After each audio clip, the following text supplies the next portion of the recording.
So, hello everybody. Good afternoon or good evening, whatever time it is where you are. Good morning, I don't know. Um, and thank you for coming to the Southeast Europe seminar. I am Eric Gordy. I'm coordinating the seminars for this term, and this is our first seminar of the season. We have an all-star panel to talk about the future of political life in Southeast Europe. I mean, I guess I can say this about the panel, that one of the reasons we wanted to do a panel on the rise of left politics is that it seemed like for the last 30 years or so, um, there there was no left politics in Southeast Europe to speak of, really. I mean, everything was in all of the states of the region was dominated by the right. And when I say right, I am also thinking of the various parties that include the words social and democratic in their names. Uh, and then what we've seen over the last 4 or 5 years seems to be this sudden explosion of activity and creativity. Some very original forms of protest emerging everywhere in the regions. In some places, like in Albania and in Serbia and Croatia, having to do with control of urban space.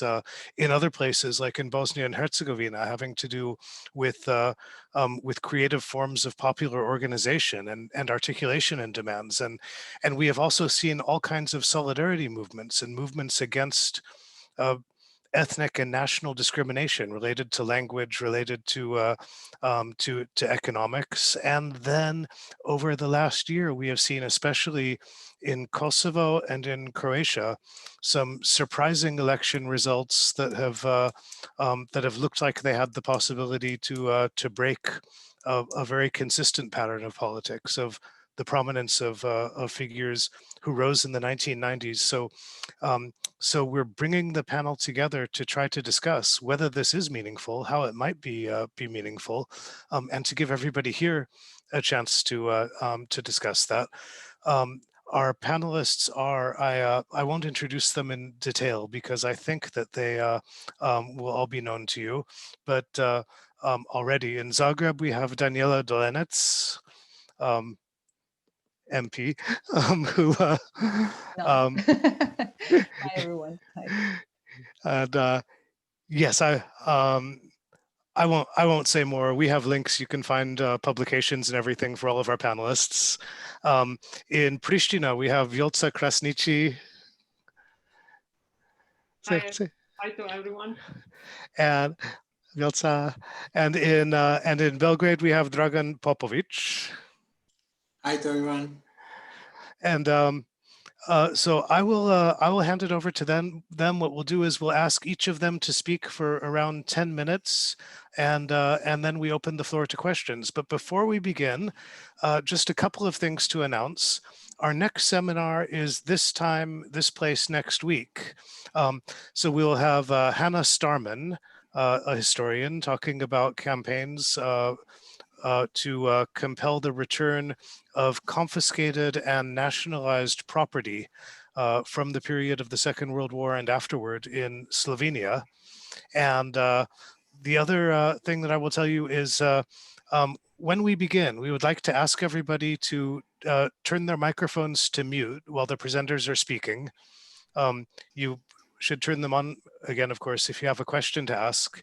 And how we're going to ask the questions, if you look at the controls on the bottom of your screen, I think it's the bottom of the screen, there should be a little picture of a hand. Looks kind of like that. So if you have a question, you should press that, and then that puts you on the list for questions, and you'll be called on to ask your question.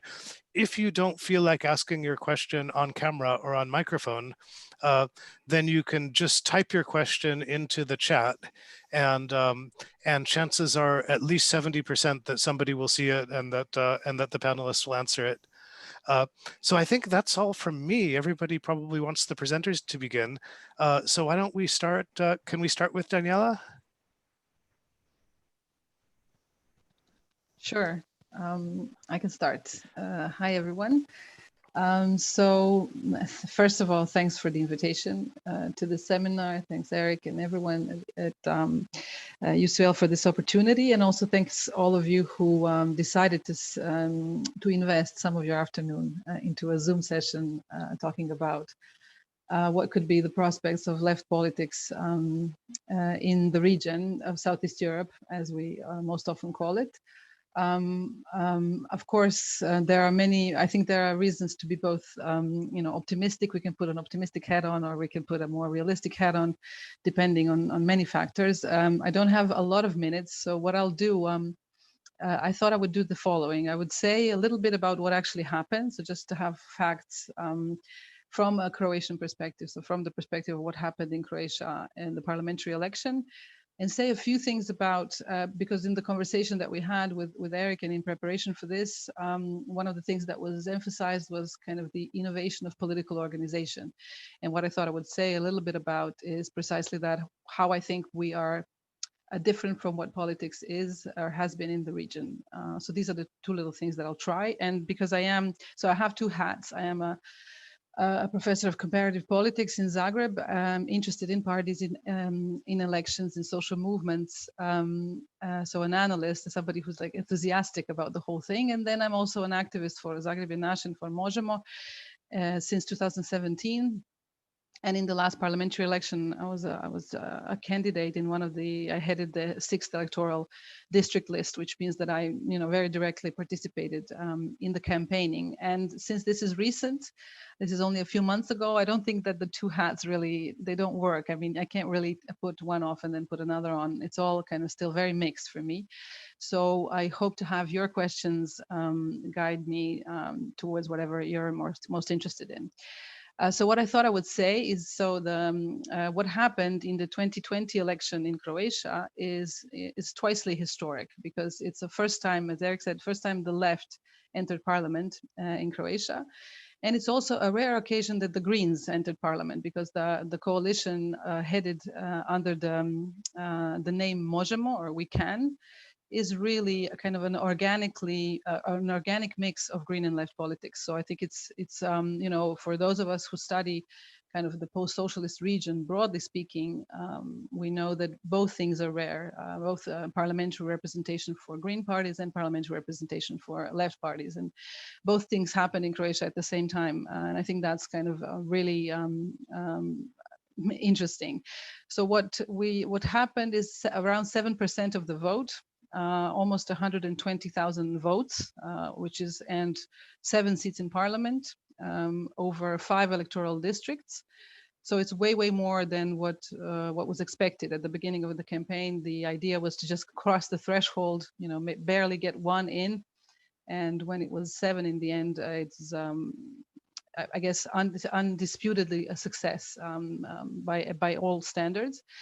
Another thing I think is important to say is that one of the main campaign messages was we already shook things up considerably in the Zagreb City Assembly, because as Zagreb and Naš, we are in the Zagreb City Assembly with 4 representatives for the last 3 years. And we said what we did in the Zagreb Assembly, we're now bringing that to the national level.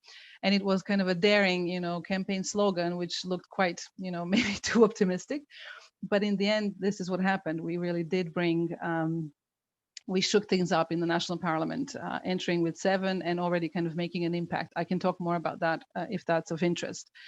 What today is like, what is it? Maybe 3 months after the election, the most recent electoral polls slate us as the 3rd largest. So after HDZ and SDP, Social Democrats were now, in terms of public perception and public general support, we're about at 8%, and as a third in size. In terms of so just before I want to say a little bit more about kind of this innovation in political organizing, and what I think is different in our case. And I think some of what I'm saying is relevant for other countries in the region, but I don't want to do everything at the same time. I think maybe I can do that in a second round or after questions. But before I say more about us, I think it is important to contextualize the election and to say some similarities, again, across kind of post-socialist space, is the poor performance of the Social Democrats, But here again, there needs to be a comma, because what is happening in Croatia, even though there is a relative weakening of the Social Democrats, a poor performance for a while already, they're still in the kind of upper 20s or 30s in terms of percent of kind of public perception, support, and also electoral result. Which is not what happened, in cases which we would categorize as, kind of strong right-wing populists like Hungary or Poland, or if we go outside of post-socialism Greece, the PASOKization, the so-called PASOKization. I don't think that's yet happening, but a kind of a poor performance for a longer while of the Social Democrats definitely did contribute, I think, to what happened in terms of Možemo success. And it's also important to say, and those of you who follow Croatian politics know this, that the setup of the electoral system is such that it's not so difficult to cross the electoral threshold. If you look at rounds of electoral cycles all the way from the 90s, there's always been, a few smaller players in addition to the large two parties. But it's the problem has been to maintain parliamentary status. So it's not that easy to cross it first time. And also, if we look at a more recent period since 2010, there have been interesting other innovations, I would say, which are not only like earlier in the 90s and in the early 2000s, the third kind of player was usually in the center. It was a splinter either from the HDZ or SDP, which is a liberal kind of centrist position. But since 2010, and I would link this to also broader trends having to do with the economic and then the political crisis and all of that, there have been other attempts like the Labour Party in 2011, also like Orah, the Green Party, who have unfortunately have not managed to maintain that status. And I think it is an interesting question why this is so. We can pursue that if that's of interest, and also whether I think, and I do think that we're different, but we also only need to kind of prove that with time. So not to take many more minutes, just a few words on what I think in terms of political organizing and innovations, which are not only unique to us. I think it pertains definitely to, for instance, Ne davimo Beograd to a large extent as well. But Možemo and kind of the coalition that is kind of under the umbrella of that name, I think it is fair to say that we are movement parties, what we would in the literature identify as movement parties. Možemo grew out of a kind of a dense network of social movements going back at least 10 or more years, I would say, from the student movement, environmental and right to the city movement, the peace movement, pro-immigration, LGBT, feminist, various currents, which means that inside we are a dense network, quite horizontal. And this has many implications for how we work. And they altogether, they make us, our DNA is very, very different from the type of players that we compete against and the environment in which we're competing. I can give only a few, I'll give a few examples of how this is true. So one is that because of the kind of strong embeddedness in movements, this gives us a very kind of an ideological profiling, which comes out of internal accountability. So we can't just go around, saying what we think is best in terms of whatever is, for looking around the competitive space, the competitive party space, so to speak. We are authentic and kind of responsible towards kind of the inside public, so to speak. So the kind of this dense network of movements from the inside. I think that's important because what this then results in is, and this is how we've been characterized by others, is that we look authentic, that what we speak seems true, and in some ways different than what people are used to. Another kind of relatively obvious thing is that we rely on a protest kind of repertoire, and we are not shy of using any types of mobilization. So the repertoire of what we would call the political is much broader than what a standard kind of political party would use. And this is something similar perhaps to, some of you will know, the Spanish activists saying, one foot in the institutions and the other foot in the street, saying that, there is decades for some of the people in the movement and in the party, decades of civic activism, which are now not abandoned, still persisting, but also deciding to enter institutions. I think that's important. And another thing, and maybe I'll leave it there and not kind of take up too much space at the beginning. There is something that I think is also characteristic of the whole region, and that's an enormous disdain of party politics. And so it means that if you want to build a strong organization, you have to directly confront this kind of anti-political, if you wish, the fact that you actually want to have to do with people who don't want to be party members, who don't want to have anything to do with party politics. And this is something that's with us from the very beginning, kind of persuading yourself and the people, your friends next to you, your comrades, to do it, even though you don't want to do it in a way. And I think that kind of uneasiness about party politics has also driven various types of innovation into how we organize. And has to do with another element which is important, and that's municipalism. But I would leave that for not to take too much time at the beginning. So if somebody wants to know more about that, I'll gladly say more. So I'll stop here for the beginning. Okay. Oh, that's fantastic. Thanks very, very much, Danijela. And I think maybe, since we talked about elections, maybe it's good if we go next to Vjollca Krasniqi, because of course in Kosovo there was a very interesting election where they got a government that was promising all kinds of change, but then through a very interesting series of maneuvers it got removed. I don't know whether that was what you were planning on talking about. Maybe it's not, but let's go over to Vjollca and see. Thank you, Eric. Thank you for providing this great opportunity at this seminar to discuss a very important topic, and also to reflect on what we experience in the political realm, and also to think about the future directions of the left politics and solidarity in Southeast Europe. And I would like also to thank all the participants at that just have their afternoon time to join us at this panel. So perhaps I would like to start first with where you had the remark that you had made that the social democratic parties in the region had really done very poorly over the 20 years. So, and also that the standard, what was present was more, political parties that grew up of this transition period, and also that the actions, the political organization and also institution building was based on the on neoliberalism as an ideology, but also neoliberalism also as a way of how institutions organize themselves, including political parties. What I could say about Kosovo, this way of thinking about the politics, of the politics as a domain, and also as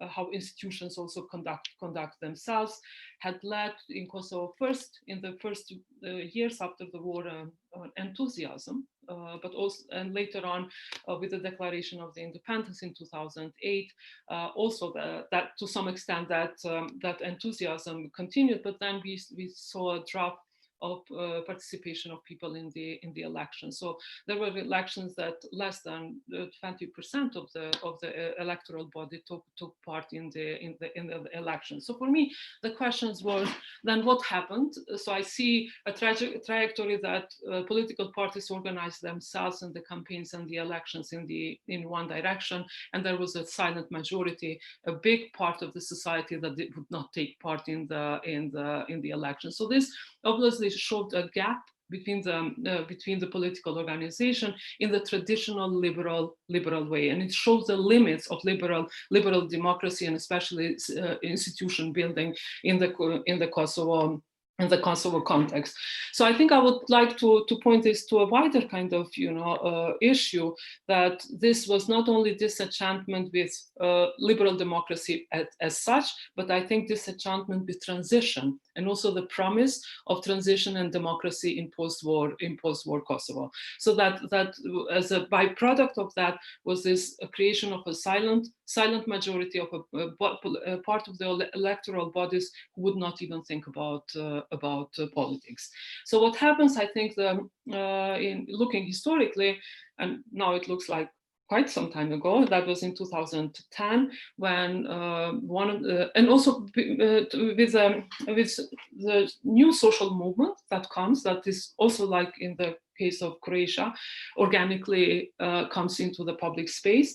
That's Vetëvendosje, that kind of, you know, shapes that, not shapes, but changes the political landscape in Kosovo, and especially in terms of definitions and also programming of the political parties, because there were no political party in Kosovo that would readily accept social democracy, because social democracy would somehow in the Kosovo context resonate with socialism and with communism. To say that a party is a social democratic party, that would mean that it's nostalgic about socialism and about Yugoslavia. So political party profiling was really very much of a big issue. So all this idea about notions about liberal democracy, free market economy, where all the parties were full of that discourse and language. So with Vetëvendosje entering the political spectrum as a social movement, not as a political party, I think similar to Možemo in Croatia, it also made open, it made visible that perhaps it made visible that liberal democracy had limitations, and that it was not the perfect fit for the Kosovo context in terms of representation and accountability. And I would not also perhaps refer here also to other dimensions of the, you know, Kosovo being a protectorate, being very much state institution building, being very much externally mandated. So perhaps that is an important topic, and we can discuss a little bit later on in the second session. So yes, so what I would like to also to make the point, so that as the neoliberal way of thinking, neoliberal ideology, neoliberal ways of thinking, how institutions define themselves, how institutions perform themselves, gave away to Vetëvendosje, as an alternative to what the neoliberal politics has been was structuring in terms of social life, political life, but also everyday life, because we have also as individuals and subjectivities very much are implicated into the neoliberal ways of thinking and being. But looking at structurally, so there was the traditional center left, like you would see in Western Europe.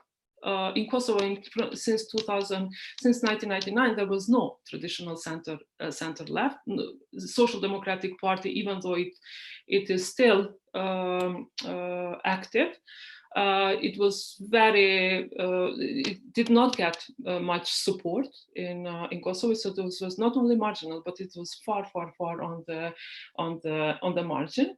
So Vetëvendosje in somehow, I think, achieved a great success in 2010, when we got more than 13% of the electorate. And the biggest success, of course, was in the last elections in October 2019, when Vetëvendosje managed to achieve 26.2 or 3% of the electoral vote. But I think if we Danijela was talking about innovation, I think, and in terms of political organization, I think it would perhaps look at how civic activism was somehow bypassed by political parties. So it is the movements who bring that notions of civic, the tactics or practices of civic activism into institutionalized democratic organization through political party system and elections. And I think this is something that goes far more wider and in the society, but the traditional parties have never taken into consideration. And I would like to make also here a remark, perhaps something that was overlooked in the Balkans overall, is the women's movements and the feminist politics, that I think despite of that there is a linearity, that there is a continuity, feminist organization and feminist mobilization across the region, but somehow that was still considered as part of the informal politics, that was not as much into the neither research agenda, but also in the way how we conceptualize new ways of civic activism, but also new ways of left politics and solidarity in Southeast Europe. And I think the distinctiveness of that we should pinpoint feminist movement and feminist activism in the region. Yeah. So why the need for or this mobilization around leftist politics? I think it's because what neoliberalism in Kosovo and perhaps also wider in Southern and Eastern Europe has produced. It has produced, apart from that, it eroded democracy, that there is a democratic deficit, but also it created a precariat. And in the context of Kosovo, it's young people, because Kosovo is a young country, and where unemployment is high, and it's somewhere currently estimated that 29.7% of the Kosovo population lives below the poverty line, and 5.2% of the population lives in extreme poverty, and the inactive labor force is more than 60%. So this has also raised awareness about that the system is not fit for purpose, that perhaps there are other ways and issues that should be brought into the agenda. And I think the alliances of different actors within social movements and activism of civil society organizations around these issues of social justice may have contributed to the rise of left politics and also solidarity, not also in Kosovo, but also wider in Southeastern Europe. So I will stop here for now. Oh, thanks so much, Vjollca. This is super. I mean, one question it immediately raises is ways in which we can think about new forms of inclusion in political activity, especially since so much of the last 20, 30 years has been about developing new forms of exclusion. And we're going to have so much to talk about, and we haven't even heard from Dragan yet. So maybe I should hand it over to Dragan, and then we will have many, many more themes and questions than we'll be able to deal with in discussion, which is fantastic. Yes, I will try to be very, very, very brief, and I will how I'm planning to spare my time actually. By not telling you the situation in Serbia, because it's embarrassing. It's really embarrassing. So I will not explain the situation. But what I think is very important, we have, of course, the movement which is very similar to the Zagreb Naš Grad. We do not have yet Možemo, but we have Zagreb Naš Grad. So we will see what the future will bring to us. But I think that I just want to point out that maybe we can see what we can bring, what we can actually learn from our examples, from examples of all of these new movements in the Western Balkans, and not just in Western Balkans. I think what are the benefits that we are bringing to the societies, all of us, which are somehow part of these movements in very different ways, but we are all kind of activists, yes. So I believe what is really important is that the role of the left is much bigger than is very important for the society. We will never be prevailing majority in the society, to be honest, yeah. But we can make serious influence on social democrats and even on liberals, these classical liberals. We can make a serious impact on these forces and push them a little towards our goals. And how is that possible? That is actually possible because the left has this kind of value-based politics. And that's important for each society. When you have strong values and you have strong beliefs, people recognize that. it's you cannot ignore that. So I really believe this specific weight of the left is much bigger than you can see from the numbers from elections or whatever. So we need to be, these older Marxists, they used to say avant-garde. So that is actually avant-garde. We need to push this value-based politics, and to make, of course, we need to make these bigger coalitions with social democrats in some points of the life when crises are so big, even with liberals. Yeah. So we need to find a way how to promote our way. And what is also the second very important thing we can bring to the society is that the left has this kind of power to activate people. And that is important, especially young people, because these old traditional parties, especially conservatives and these right-wing parties, they are living on the apathy of the population, and people are thinking everything is destroyed. There is it's not worthy. So the left is these new movements, these new left movements. They can actually offer something to the young people, that they can activate them and include them in political life and make them again politically and socially active. And I really think that is huge, and that is something we can do. And what is also important, the left specific, what is specific, and we are showing that in Western Balkans very, very clearly, I would say, that international moment, and that possibility, that ability of cooperation with others, because, our natural enemy is nationalism.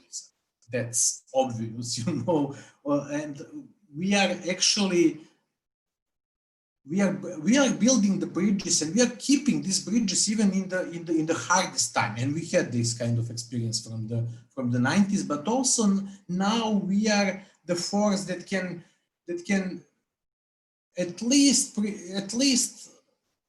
contribute to the building some kind of lasting peace in the Balkans. And I believe that's huge. And I also believe, which is maybe even more important, nobody else can do it. So we need to do that. And what is also, when I'm speaking about avant-garde, it's, we need to, and that is what is going on in Kosovo with Vetëvendosje, but also in Croatia now. You are now modern. You can collect, you can attract the attention of various people, and that is really avant-garde. That is, if you remember, it was that famous saying, better be wrong with Sartre than right with Aron. So that is, what the left is actually. That is what I'm thinking on when I'm talking about avant-garde. And finally, what I want to say, I'm reading now, my research is about the 80s and memory culture in Serbia, and shifting memory culture in the 80s. And also I'm reading something about the 30s in Germany and in Austria. And, all the time I'm reading about all of these people. They are living their regular lives. They are writing something, or, they have some kind of discussions, but they do not see, of course, they do not see that the apocalypse, the catastrophe is around the corner, So I have this kind of urge to scream that people run, you fools, like Gandalf in Lord of the Rings. And I'm really afraid that we are living in this kind of situation. I'm all the time, I'm afraid, oh my God, maybe, maybe around the corner is the new apocalypse. So we need to fight. We need to fight, and I'm very happy that the new movements are arising, and that the new people are activated, because we need we need to resist all of this lunacy on global level. All of these Trumps and Bolsonaros and Orbans, and not mention Alexander Vučić. So we really need to somehow to collect all the forces, to try to activate people, to try to try somehow to keep this kind of flame, you know, and to send this kind of message that it's possible. At least we will fight. Maybe we will not win, but at least we will fight. So that is actually what I want to say about the left today. It's important, and we should really spread these messages all around Europe that the new left is arriving, and that is something new, and maybe that brings some kind of optimism in our lives. Okay, well, that's great. Thanks very much, Dragan. You know, one thing that strikes me right now is that every one of the panelists seems to have said in one way or another, made the observation that there are a lot of people out there who really don't like political parties and don't want anything to do with it, with at least electoral politics. What we have time for now, we have time, I think, at least a half hour, and possibly more if our panelists don't get exhausted, for questions and discussion. So let me just remind people, if you have questions, to press the little hand raisey thing on the Zoom, or if you don't want to give your question orally, you can type it into the chat on the side, and one of us will see it.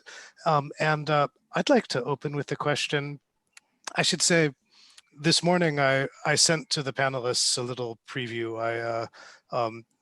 What questions I would ask at the beginning. So I sent them 2 questions, and since we have a lot of people, I think I'll ask just one of them. And that's this. I wonder if what observations you can offer about how much the left and left movements in Southeast Europe depend on the European left and on the global left. That is, how much do they draw on their ideas and practices? And how much can you say that there is something that is really originally and uniquely Southeast European about the mode of politics? And anybody who wants to take it, or if nobody wants to take it, then somebody else will have a question. I mean, I can give it a go. Even though I have to say, I was quite incentivized by also what Vjollca was saying. A couple of things that you were saying. So if I can say a few sentences in relation to that, and then we'll come back to kind of the authenticity on and how endemic what we're doing is, or how linked internationally. I wanted to say how very right you were in stressing the kind of the limitations of you said liberal democracy. I mean, representative democracy. I think that's important for a wider conversation in political science, and sure in the related sciences, about, you know, how we're a region where you see democratic backsliding, and how this whole concept of backsliding, you know, whether it's applicable or not, whether, you know, some of the countries ever reached what would be considered the standard of liberal democracy, and is there then thereby backsliding from there. But what I think that what is missed by this framework, which is too narrow, is actually that a lot of what is going on in the last 10 years, at least, that I can catalog, and I have in some of the stuff that I've written, is that this innovation was outside of the representative kind of mechanism. That, of course, that there is a big malaise. You know, this has been also evidenced and documented thoroughly, also for the rest of Europe, not only here, but indeed in Southeast Europe. The levels of turnout and all of this stuff we know is horrible.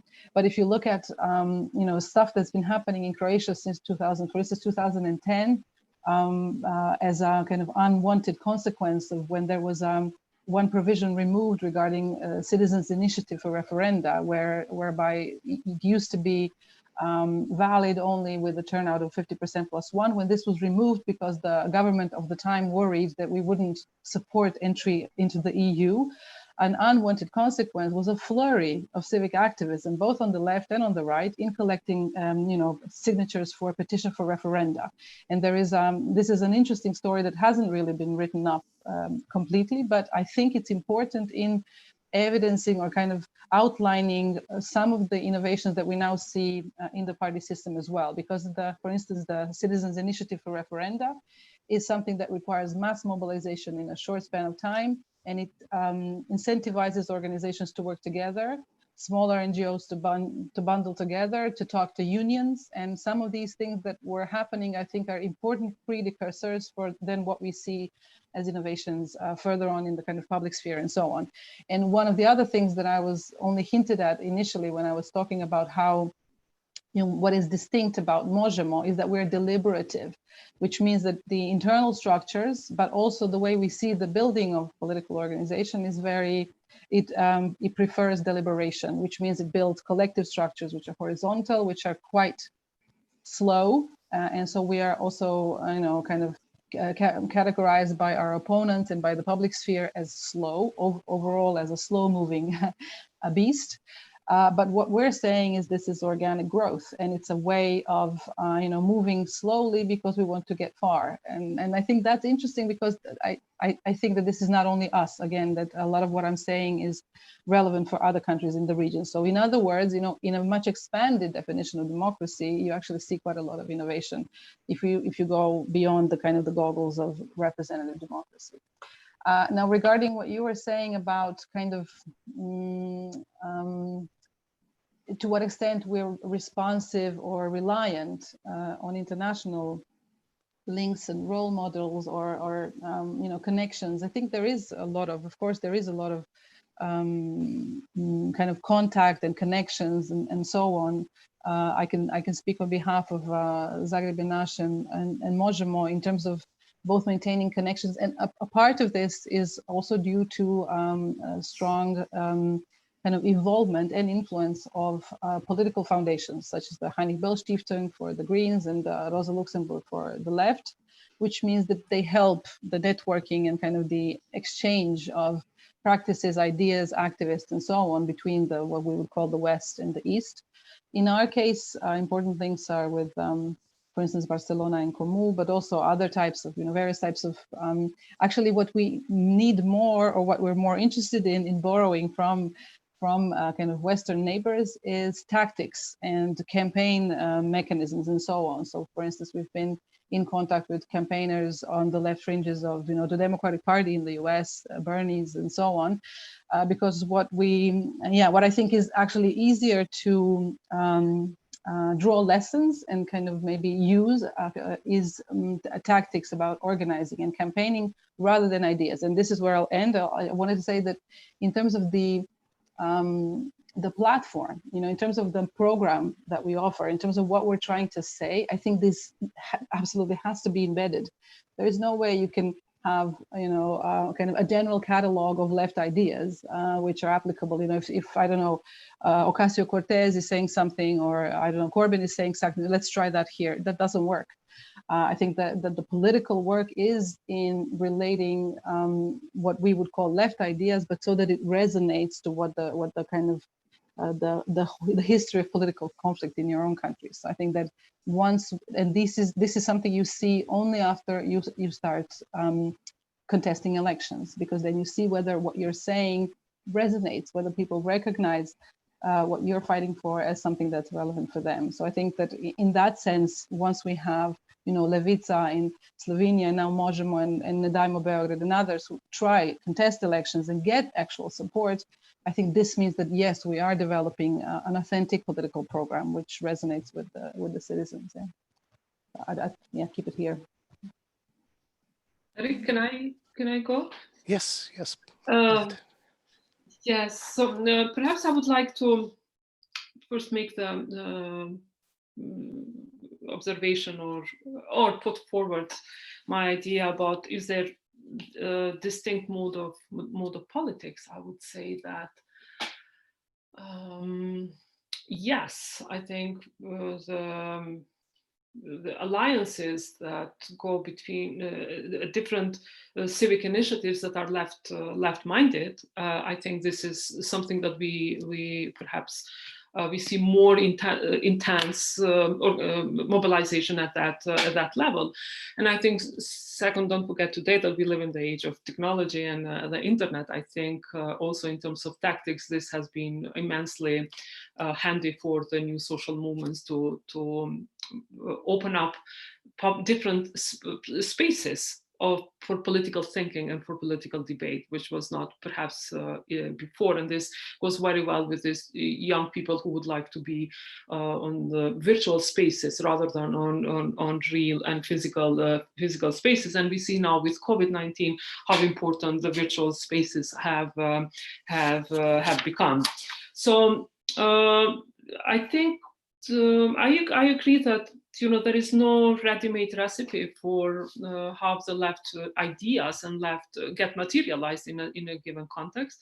That the analysis, of course, are always context dependent, and that they may be perhaps some of the tactics that the left movements, political parties adopt, but also the needs and are always locally or contextual. But however, I think the bigger question, and here I would like also to perhaps push the direction into the broader question is are we discussing here about the left within the existing frame, and that's capitalism? And is it possible to imagine the left politics outside of that frame? And so this is for me the bigger question, whether focusing too much on practices and on the ways of how left politics is being practiced in the political realms in Southeastern Europe. Are we forgetting the bigger picture? And for me, that's the biggest concern that I don't. Perhaps I would like also to hear from the other audience. Is the free market economy really that frame that allows for the rise of or continuation of the mobilization on the left ideas, left politics, or is it that just the space that is given and that the left will have to reimagine itself within that space? So. Yes, I think I think also in the context of Kosovo, even though Kosovo is very much isolated because of the visa regime and the Schengen, I think it's very also globally minded. So there is a local acting locally but thinking globally, and I do see that there are linkages and cooperations forged at different levels. About left politics that come through different either foundations or political parties or movements in Europe and beyond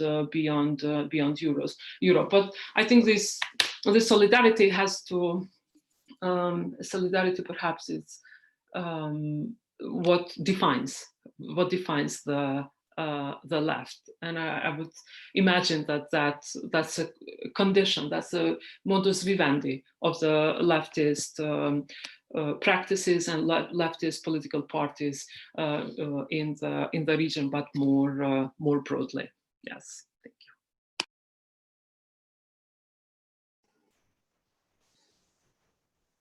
May I?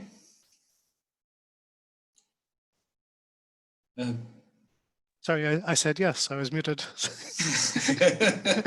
I suppose that you say yes, but still. Okay, just to add, actually Danijela and Vjollca explained everything, but just to add, I also believe that solidarity is the value, and we are promoting that value all the time. So it is important. That is also other important aspect of international solidarity. And when we have support from abroad and when we are sharing experiences with other groups and other movements all around Europe and of course the whole world, we are also showing that we really believe in what we are saying. That's important. And I also saw, if I may, I also saw the question of Professor Dragović also. It's very important question about the experience from the Slovenia and the former Yugoslavia, and we learn from these experiences and bad and good examples. And I think that's one of the serious issue, at least in Serbia. I cannot speak for Croatia, but that's really serious issue in Serbia. You cannot find a lot of young people, young activists aware of very, very important legacy from the former Yugoslavia. Nobody knows what is neue slowenische Kunst. That's, you know, that's not the fact which is known now in Serbia, which is pity, you know, and we really we can learn a lot from these experiences. So I believe that is something we should in the future work on. You know, we need to see what was before us. We are not the first. Okay. Yeah.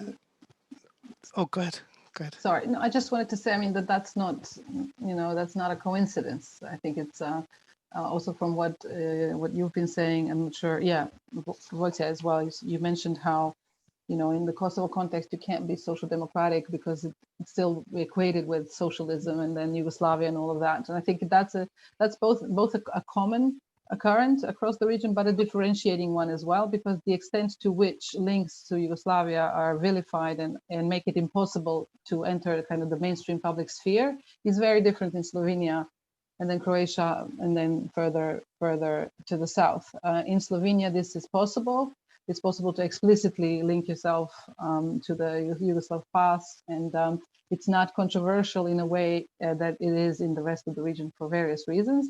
And in Croatia, for instance, I think the genesis of when we're trying to explain where this kind of ecology of movements, how it started, it actually starts in a way with the Right to the City movement and the student blockada in 2009, precisely because this is the generation that had nothing to do with which could not, you know, in their own life experiences be related with Yugoslavia. So the fact that they're a new generation, which could not be branded communist by way of association, were the ones who were the first to be able to utter left-wing ideas and rehabilitate Marxism and all of that and kind of give it new life.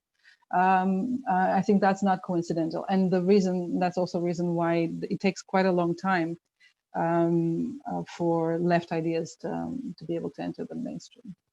I totally agree that there is a generational shift, that it needed a generation to come forward and to revisit leftist politics and leftist ideas. So I think that's the case also for Kosovo. So I have a question here from my dear friend in London, Justin Elliot, on the chat, who asked me about Vetëvendosje, and yes, very interesting question. An important one, I would say, because if we analyze, we look closer to Vetëvendosje in 2010 and Vetëvendosje in 2019 and 20, we see quite a shift, a change. Because as it started, it played both on class as and class disparities as a major problem that they address through in their platform, but also the notion of national identity and unification of Kosovo with Albania. That in 2019 we see a different rhetoric, and also here I have put in an Albanian language, for example, something from their platform that Vetëvendosje defines is basically abandoning the rhetoric on the nation and changing it into the discussion about social justice and equality. And I think this is quite a big change. And definitely, I would agree with you that it's not that perhaps nationalism somehow is always a fora. It's always present through at every different realm, not only within the political parties, but also in the way how in terms of how people identify. So it's about national identity. But I would say that yes, it is I would agree with you that, or I would say yes, that the result that Vetëvendosje got in 2019 with more than 26% of the votes is yes, that nationalism is not any longer the main issue. So that people would or voters are looking for something else that goes beyond identity politics, that goes beyond the national identity, because there is but issues around social justice, inclusion, equality, and also how and prosperity and social development in Kosovo are much bigger than the nationalist rhetoric about what it means to be a Kosovo or Kosovo in 2020. So I think this is also in reaction, or their result was also a response to and a signal to go away from the very strict national frame and nationalism that just keep people in, or keep Kosovo as it's like in this dream of the national imagining without looking at the structural issues and structural problems. And I think this is what perhaps there is also a need for political parties and left politics to address issues of social justice, structural inequalities that are, Kosovo is becoming day by day a society with big disparities between its citizens. So I would say yes, that older, if they are not as older, political parties have failed to address these structural inequalities. Thank you for your question, Justin. Okay, thanks. So we have people who've appeared. We have 2 questions typed in the chat, and we have 3 disembodied hands. So why don't we take them in groups of 2? We do 1 typed question and 1 disembodied hand, and then we can go around. Or is that too few? Should we do 3 at a time? But didn't we already address the ones in the chat? I thought. Okay, I guess, yeah. So you're right. So yeah, Jasna and Justin, thanks very much. And we've decided that your questions have been answered. We're not democratic. And then let's go to Vlado Unkowski. Oh, thank you. Hopefully you can hear me. Hi, Vlad. Hello, everybody. Thank you for those great talks. Very, very briefly, I'll just introduce myself. I'm a lecturer myself at the University of Glasgow, and I'm a left-wing activist in Serbia with Marx 21, a revolutionary organization. So I guess like Danijela, I have 2 hats on, obviously slightly more modest than her, but and I was going to write to her at some point, but it's been a bit of a busy period, so you can wait for my email, Danijela. But I guess I have a question particularly for you, but also to Vjollca. And it's going to be a bit possibly of a boring one, but I just want to pick up on something that Danijela said, which was about 1 foot in the institutions and 1 foot in the movements, and that's been a long-standing, I think, position on the left for many. I saw a documentary about the coup in Brazil against Lula. I think it was on Netflix, and I forget what exactly it was called. But Lula, at some point himself, sort of self-critically, when thinking about why the Workers' Party lost power after having had it for several years in Brazil, says, well, we always used to say this, 1 foot in the movements and 1 in the institutions, but once we got into the institutions, we slightly forgot the movements.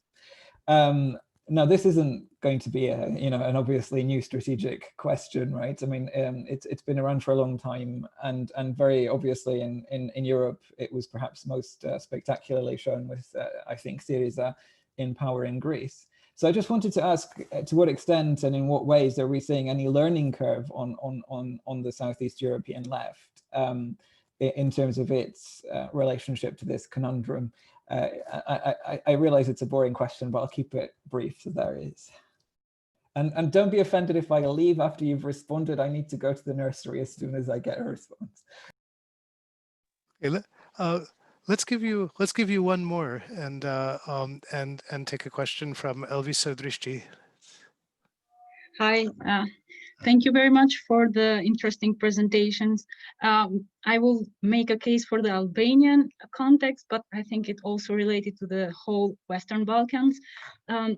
What is happening in Albania is that there is less and less popular support for a democratic regime and the way how the free market economy institutions are arranged.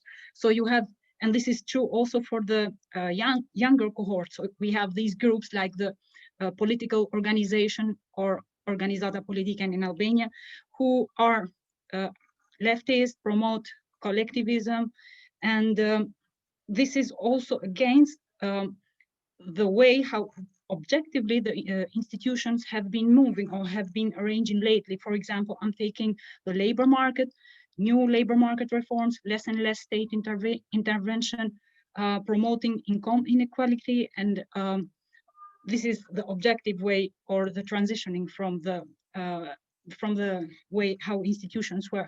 So there is a divergence in terms of objective way how the institutions are being arranged and changing, and the support that the population has for these institutions. So, and there is this quote that everybody uses now recently, like we were better when we were worse, because it was more security, more collective support, and now everybody is competing against everybody. So this everybody is kind of romanticizing about the way how things were before the 90s. So I don't know if this is relatable to the other countries. And Vjollca mentioned it before. She said that precarious work, inequality, skills obsolescence, and everything, they all promote insecurity, more competition, but this is not what in Albania everybody wants. This is just a shift in the mindset, which is not very welcomed around here. So I think that's why people are looking back and kind of saying we were a bit better then. So yeah, this was my point, and also a question. Okay, thanks very much. And we have just one more hand. Should we go through all of them, so then you have a clean plate and you can be really outrageous in your responses and people can respond to that? Okay, so let's go then to Denny Pencheva and then back to our panelists. Hello, can you hear me okay? Yeah. Okay, again, thank you very much for very interesting presentations. I've got one question and I will be very, very brief. Do you see, so it's to all panelists, do you see any promising developments in the areas of trade unions and workers' rights movements, as well as within the field of migration and ethnic relations, perhaps particularly with regards to Roma people, but also of Muslim minorities in obviously Islamic majority countries? And if you do, how do you think those developments would be important within the context of sort of regional nationalisms and neoliberalisms that define the southeast of Europe? Thank you very much. Okay, thanks. Who feels ready to take all of these? You don't have to take all of them on. I can go. Okay. Okay, thank you for your questions. I would like to perhaps to give a very, very, very honest, sincere opinion and thinking about institutions, and one foot being in the institution, one in the movement. We have discussed I think I'm saying we, the feminist organizations in the feminist activists in the region, we have talked about this question long time ago, for a very long period. And I think it applies also here to our discussion, whether the institutionalization of gender equality mechanisms would change the situation on the ground for women and for gender equality. Whether if the quotas for women in politics will change politics, whether women leaders in political institutions will change the institutions. What we have observed is that institutions changed the activists who become part of those institutions.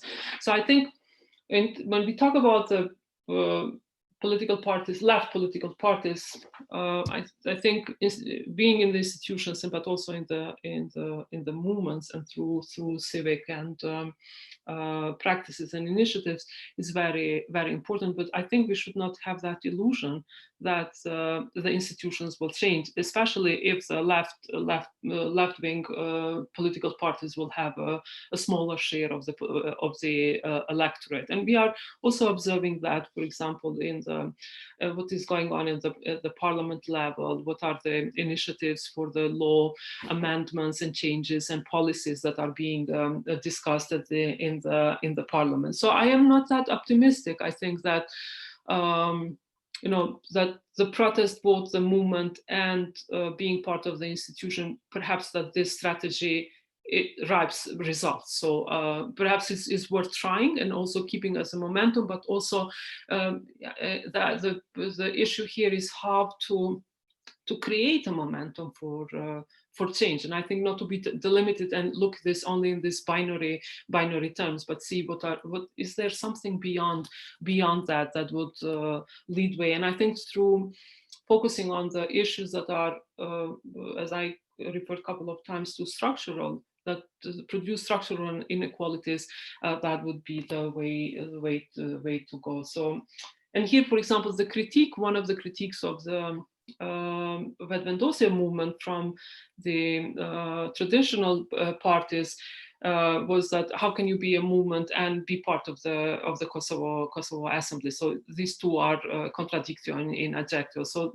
still, I think there is a tension around that, but also perhaps there is no way, one clear way and strategy on how to go forward it. But I am all for at the same time also for protest, because that I think very, very important. About Albana's question, thank you, Albana, for bringing Albania into our discussion. I think perhaps Kosovo is different from Albania because it has, to some extent, a different Second World War.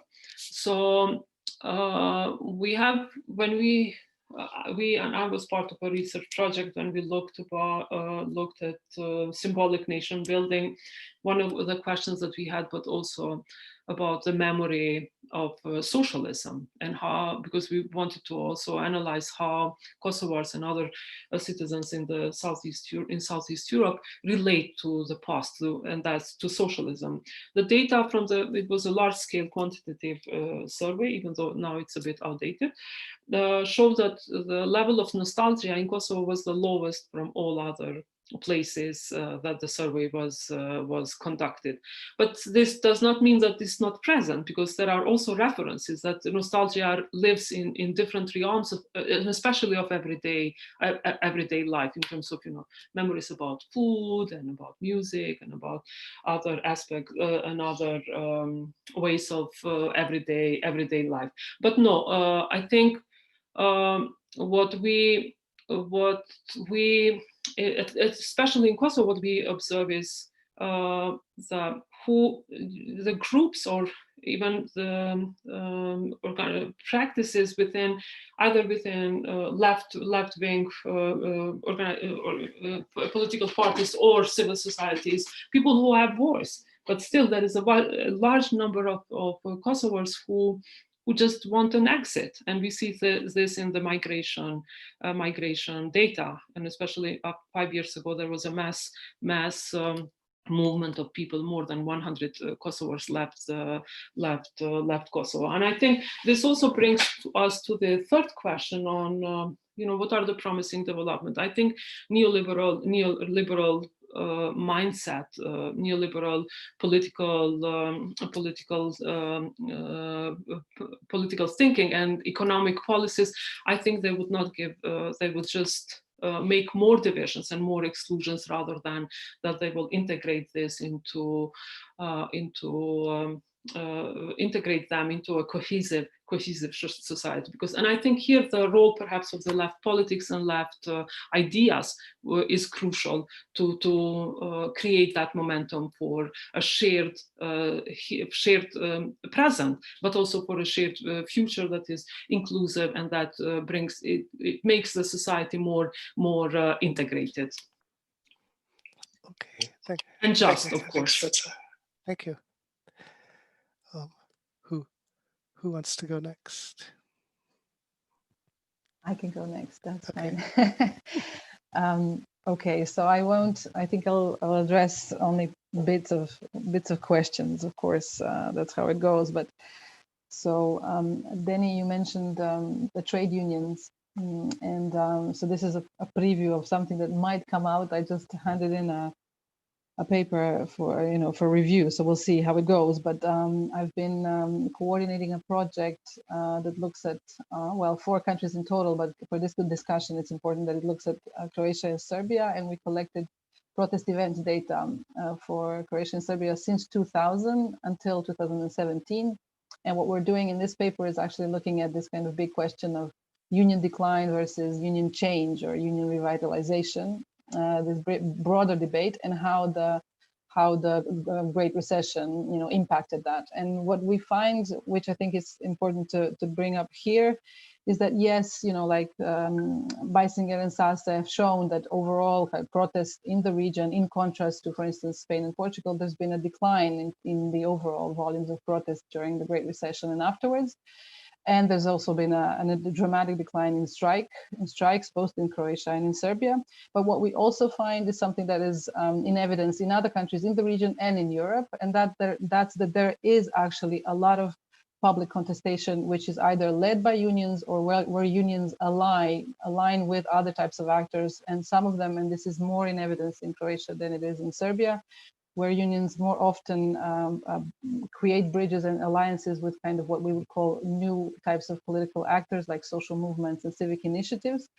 And what is also true, and you know this of the region, is that this is mostly public sector unions, because in the private sector the situation is much graver. There's very few unions with capacities for doing that. So that's one thing that there is. This isn't a story of just decline and quiescence, labor quiescence. There's a lot of this in the literature. Also, the question is to what extent that is true also in the 90s. This thesis in the literature, but we'll have to gather more data to look at back in the past. But to bring it closer to what we've been discussing so far, I think it's also important to I mentioned the Citizens Initiative for Referendum in 2014 in Croatia, which was important precisely because this was the first time you saw like a formal alliance between union confederations on the one hand and social movements like the Right to the City and other NGOs and movements, which together managed to collect over 500,000 signatures and actually prevent the government or incentivize the government to drop their proposal for monetizing the highway system in Croatia. This was a big success, and it was also symbolically, I think, an important moment in which there is, there's been work from different types of organizations in Croatia in bridging the kind of the distances that exist because of how unions and particularly union confederations are organized in Croatia. But this is being done. And then as a third step, I think now both Možemo and also the Workers' Front is building kind of more direct links with unions. So I think these are all positive examples. And this brings me to what Vladimir, what you asked about, which is the dilemma nobody solved is like the curse of success, the parliamentary club and all of that. Like when you enter, when you create this kind of two-level or multi-level situation for the organization, and how do we create a situation in which the kind of the movement part doesn't wither or doesn't become less important and so on. I think here there are a number of elements to answer this question. One is I mentioned at the beginning, and it's not, of course, a definitive answer. It's just something I'm trying to draw from experience as well as knowledge that I have of other contexts, and that's that. I mentioned this at the beginning, how in Croatia the threshold for parliamentary status is relatively easy to cross, and then after you've crossed it, there are also many incentives. For instance, the fact that it's a completely mediatized, the TV type politics, that also creates incentives to disengage from the base or from whoever your kind of internal politics and internal groups that gauge you. And there is again a pressure to build large alliances, you know, across everybody, so everybody against HDZ in the context of Croatia, for instance. And all of these are actually strong. If you take up all of these offers, you can maybe jump far quickly, but at great cost. This is how I see it. So that's why I was in the beginning emphasizing organic growth, which means that we are interpreted as going slowly. But I think that's the first inoculation for us to maintain what is, you know, a kind of a transformative idea of both politics and the types of policies that we would implement if we had the opportunity. So I think this kind of slow motion, rather than catching every opportunity for success, I think even though that's counterintuitive, because once you're in the game, everybody's saying, you know, you have to stay in the game, you have to do this and that and be successful and all that. And I think that's it's a difficult struggle. And then another thing is the organizational architecture. So I think here in this talk, we've said quite a lot about ideas, but I think the organization is crucial. And that's the main thing that, you know, because there's been decades of absence of kind of left infrastructure, success is completely dependent on how well we organize and how resistant the structures that we build are. And part of it, I think, and which might help address this kind of dual goal of staying outside of institutions as at the same time as kind of being in them and trying to work within them, is to go beyond thinking about party membership in an individual level. So trying to collect, you know, grow a membership base, collecting members in the party, and thinking about, and this is what we are doing at the moment, we're trying to figure out both statutory, so in terms of what's possible regarding legislation that governs, you know, competition and parties and so on, but also other types, maybe, you know, rules and rule books that we can devise so as that our internal structure has a collective logic, so that we can align with other collectives rather than only following an individualist logic. I think that's crucial, because that could then help us build stronger bases in social movements, also trade unions, perhaps, and various other types of collectives, which would then have kind of interest stakes, in a sense, in keeping us on course. And you know, talking at UCL and you know, the UK has, the Labour Party has some experience with this, and I know that this is complicated, but in the context of where we are, you know, operating, that's quite specific, particularly Croatia. And I'll finish here. I don't want to take up too long, but you know, there is a general narrative about how parties are losing members and all of that. But in Croatia, this is not true. We're operating in a context of mass party membership. HDZ used to grow out of mass mobilization, and they have hundreds of thousands of members, but the logic is individualist and clientelist. And what we need to build is an equally strong organization, but which wouldn't follow, of course, that kind of logic of membership. So I think trying to innovate the kind of architecture of our organization from the inside is one of the ways we see in trying to kind of bridge this dilemma. I'll stop here. Thanks. Okay, thanks very much. And I think, yeah, we'll close the discussion with a response from Dragan, and then I will thank everybody. And if Bojan is still here, I'll ask him to say something about next week's seminar. But let's go first to Dragan. Yeah, just shortly. Just to add, I strongly believe that we should fight for the institutions, and that we should be in the institutions. It's important for us to make institutions stronger and to build the rule of law in the country. You know, we cannot bring the system down and then, you know, expect that our goals will be achieved. I doubt that is the case. I really believe, and we can be, you know, in institutions, out, we can do different things, one or another thing, but there are a lot of people who are really in need and who are really depend on state policies, you know, people in need, marginalized groups, poor people, homeless people. It's really huge impact if you can influence the state policy or local policy, and you can really support these people. You can help these people. I think that's important, and that's really worthy. So I'm totally pro-institutional guy.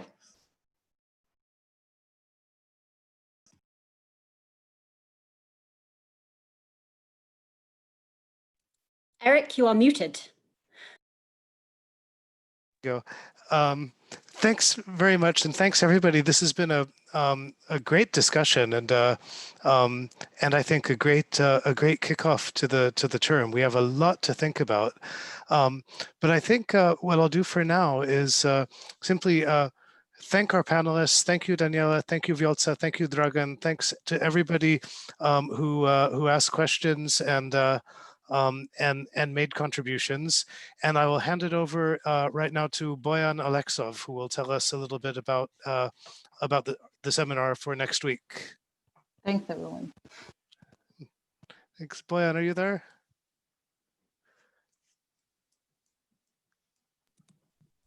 Perhaps in his absence, I'll just say I've put the link for next week's seminar in the chat. So if you have a look there, you can find the link to register. Join us same time next week. Okay, yeah, thanks everybody very much. This was great. So everyone have a good evening, have a good week, and we'll see you next week. Thank you, Eric. Thanks, everyone. Thanks, everyone. Bye.